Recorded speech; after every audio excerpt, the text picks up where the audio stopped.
વડોદરા શહેરના ભાયલી વિસ્તારમાં આવેલી વિબગ્યોર શાળા સામે દંડનીય કાર્યવાહી કરવામાં આવશે। આ માટે ડીઓ દ્વારા તપાસના આદેશ આપી દેવામાં આવ્યા છે। વાલીઓની ફરિયાદને આધારે હાલ તપાસના આદેશ આપવામાં આવ્યા છે। જાણવા મળતી માહિતી મુજબ આરટી એક્ટનો અમલ નથી થતો અને સાથે જ વિદ્યાર્થીઓને શાળામાંથી જે પુસ્તક અને ગણવેશ ખરીદવા માટે દબાણ કરવામાં આવતું હોય તેવા પણ આક્ષેપો થઈ રહ્યા હતા અને તેને લઈને આ દંડનીય કાર્યવાહી કરવામાં આવી રહી છે। સાથે જ ડીઓ દ્વારા તપાસના પણ આદેશ આપવામાં આવ્યા। વિગબર સ્કૂલના 100 થી 150 વાલીઓ અહીં સ્કૂલ વિરુદ્ધ ફરિયાદ માટે આવેલા। અત્રેની કચેરીથી ત્યાં તપાસ ટીમ ગયેલી 4 જેટલા અધિકારીઓની, અને અધિકારીઓ જે રિપોર્ટ આપ્યો તો રિપોર્ટમાં કલમ 17 વિદ્યાર્થીઓને વાલીઓની મરજી વિના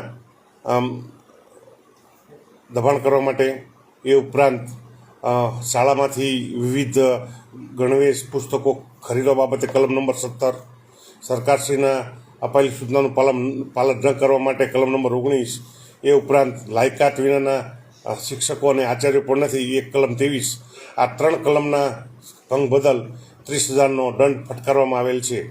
એ ઉપરાંત આની જાણ એફઆરસીને પણ આપણે કરવામાં આવશે શાળા વિરુદ્ધ। સર, કેટલા લોકોની ટીમ ગઈ હતી તપાસ કરવા માટે અને આગળ શું થયું? તપાસ કરવામાં 4 લોકોની ટીમ ગયેલી હતી। તપાસ ટીમે અહેવાલ આપ્યા બાદ જ આપણે એક્શન લીધેલ છે। અન્ય કઈ શાળાઓમાં બી આ પ્રકારની કાર્યવાહી કરવામાં આ પહેલાં પોદાર વર્લ્ડ સ્કૂલ વિશે પણ કાર્યવાહી કરવામાં આવી છે। કોઈ પણ સ્કૂલ હશે અને કોઈ પણ જે આરટી કે સરકારના નીતિ નિયમનું ભંગ કરશે, ગુજરાત બોર્ડ હોય કે સીબીએસઈ બોર્ડ હોય, તેના વિરુદ્ધ તેની માન્યતા રદ સુધીના પગલાં લેવામાં આવશે। Thank you.